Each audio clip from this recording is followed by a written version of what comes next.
Linda's Pantry, and as you see in the title, I am making a big pot of Chipotle chicken and corn chowder. And it couldn't be really good corn chowder without some bacon.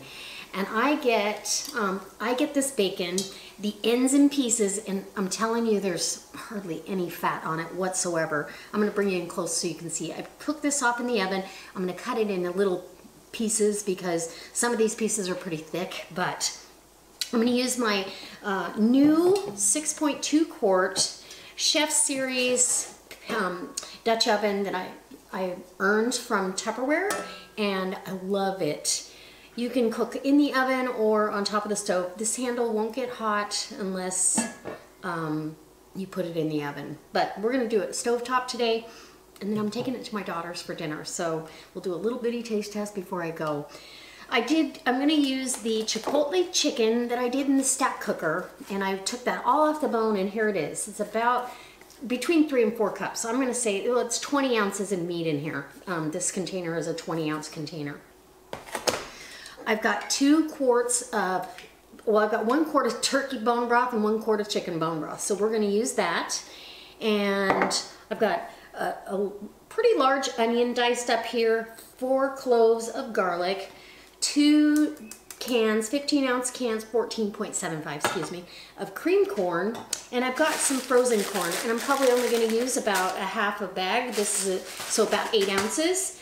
We're going to season with a little bit more chipotle, and I have 4, medium to small red potatoes and 2 russet potatoes. I like to mix them. You can use any kind of potato you like, but I really like that flavor. And so we're going to need some olive oil down in our pan.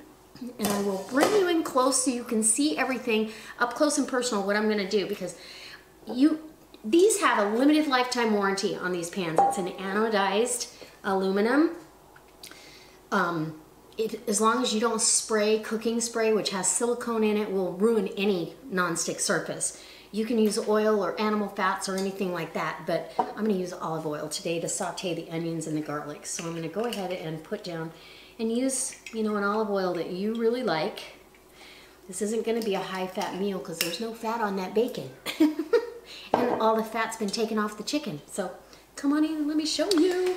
All right, guys, so I've got my bacon cooked off. As you can see, there's hardly any fat in this pan at all, and I've done nothing to it. It's still cooling. I did have a little bite because it's my favorite bacon on the planet. And here's my potatoes, and there's about 3 cups of diced potatoes in there. You can do as many or as little as you want. I want it full of chicken and full of corn, and I'll add the potatoes and see how it looks. But first thing I'm going to do is saute in the olive oil my onions and garlic. So let's go to the stove. Okay, so now that my oil is starting to heat up, and I'm gonna saute the onions down a little bit and let them sweat. We'll add a little bit of salt, and there we go. I'll leave the garlic on the cutting board until I'm ready. I don't want it to burn, so I will add the garlic here in a couple of minutes. And this is my ultra heat burner, so it comes up to speed pretty quickly. Gets pretty hot pretty fast. Well, we're going to add a little bit of seasoning just to sweat these onions, a little bit of salt down there. And I start my pepper early because I love pepper, and it just releases the oils. If you layer it, you're going to get a better result in the end, I think. As soon as these start to look translucent, then I will add my garlic in, and then when it's fragrant, I start my next ingredients. And goes the garlic. You gotta love garlic, right? And like I said, as soon as that's fragrant, we're gonna start dropping in the rest. It's really a chop and drop kind of soup, and because I prepped that chicken ahead of time, it's gonna save me a lot of time. I've got it already made. So I'm also gonna layer, even though the chicken has the chipotle flavor, I'm gonna add some of the chipotle, maybe a half a teaspoon, close to a whole teaspoon of chipotle powder. because I really want that flavor all the way through my chowder. It's beyond delicious. And usually I have to roast that chicken for an hour and 15 minutes in a, and then wait for it to cool and take it off the bone and then put this all together. This kind of cuts down on your steps. Okay, I am ready to add in some chicken broth, or actually bone broth. And I did this in 10 of 2017. So let's see if we got a good feel. Yes, we do. Yummy.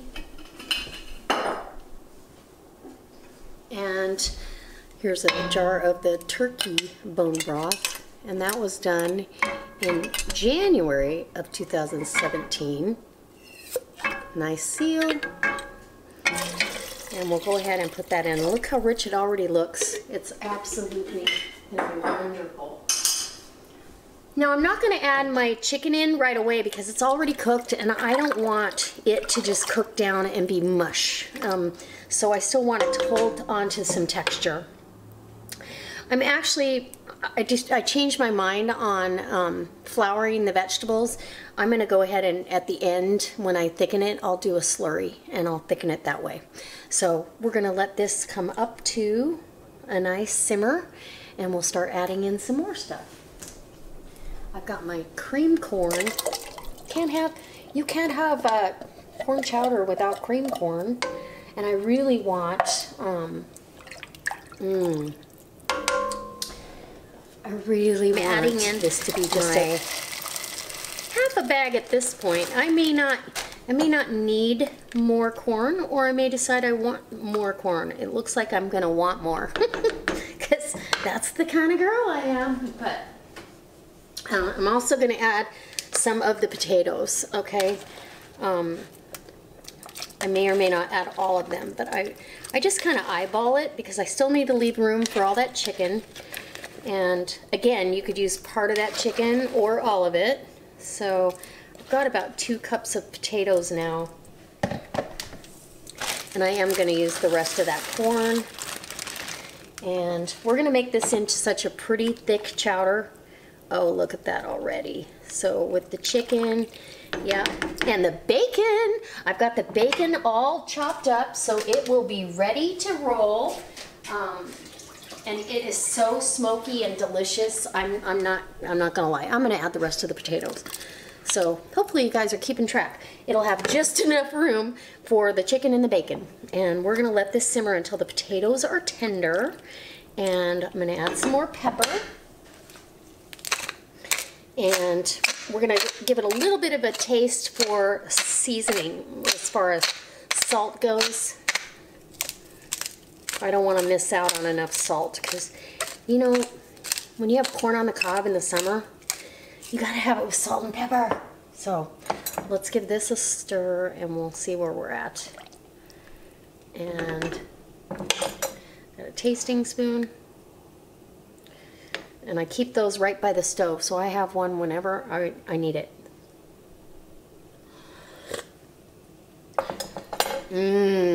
Oh my gosh, you can already taste all that corn flavor because of that cream corn.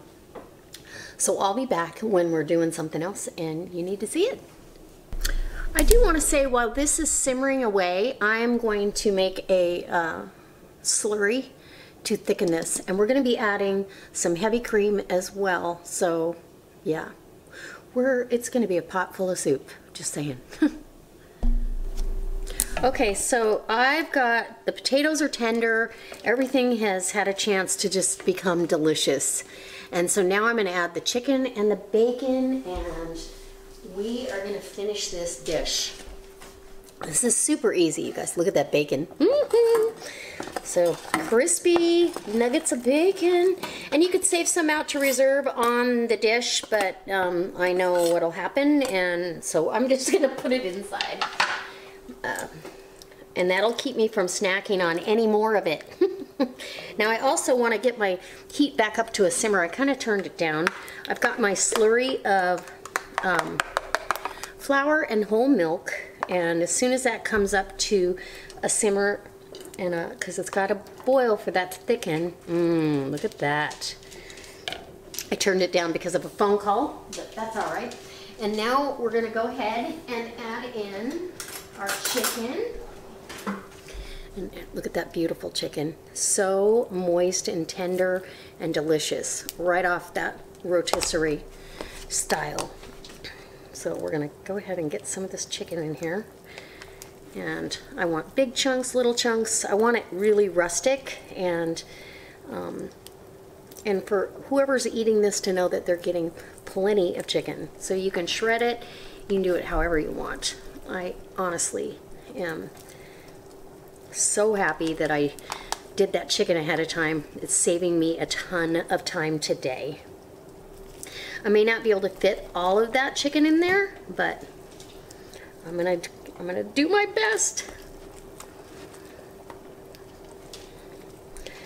And let's see what we got now. You just want a nice chicken to, oh yeah, look at that. Chicken and potatoes, and we'll put a little bit more in here. And get my hands washed up. And we'll start our slurry. Oh, is that gonna be hearty or what? Oh my goodness, okay.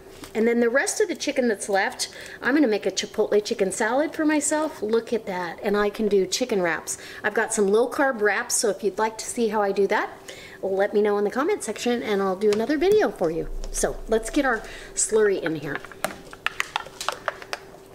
Just pour that right on in. And I barely have enough room here because I'm gonna add some cream as well, so let's get this. Oh goodness. Now the key is going to be how I get it to my daughters without spilling it over. I'm probably going to have to take some out of the pot. Let's grab the cream and we'll get that going. I want to thicken it before I add my cream because I don't want the cream to break and have my my broth to be kind of chunky. So let's get all that flour and everything thickened down, and I'll bring you back when I add the cream.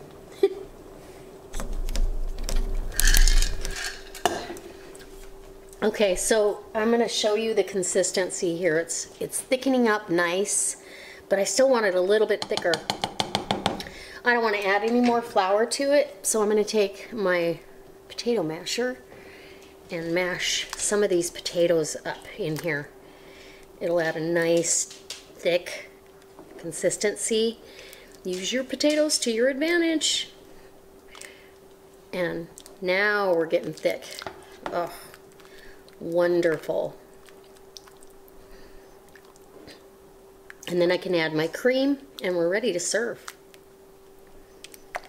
Oh my goodness. Okay, so we still have chunks of potatoes, the big chunks of chicken and bacon, and of course corn. So let's put that in the sink and let's get our cream in. And I'm using heavy cream, and that's about half a pint. And look how beautiful.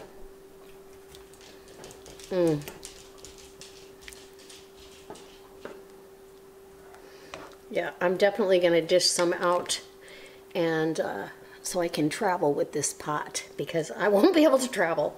I want to do a little taste test. Grab a tasting spoon. Okay, so the chowder is done, and I'm just going to take this and set it aside and get a nice ladle and ladle up some of this so I can give you a taste test. It's screaming hot though. We're gonna have to wait till it cools just a little bit. Oh, look how nice and thick that is. Okay, and I like to get a little decadent. Add some black pepper, and then we're gonna add some Colby Jack cheese right to the top. Just like that. Look how pretty that is. Done. And you could add some green onion just to add a little bit of color if you like. So let's get a picture, let it cool a second, and I'll give you a taste test. Okay guys, so I did garnish with a little bit of green onion. Let's just try this. I need some bacon, potato, some corn, and some chicken. And let's get a bite. Mmm. Mmm. Oh my gosh. You can taste the smoky chipotle flavor. It's absolutely wonderful. So guys, I hope this inspires you to go ahead and make this recipe. Try, if you've got a stack cooker, cook that chicken the night before. And use the leftovers and make a delicious chicken and corn chowder. It's so good. Anyway, if there's anything that I used in the video that you're interested in, go ahead down below, and I'll have a link up above here, but down below you can always click on any of the links, and I appreciate all your shopping and you watching my channel. If you're not a subscriber yet, I hope you hit subscribe, and leave me a comment and say what kind of corn chowder you make. All right, guys.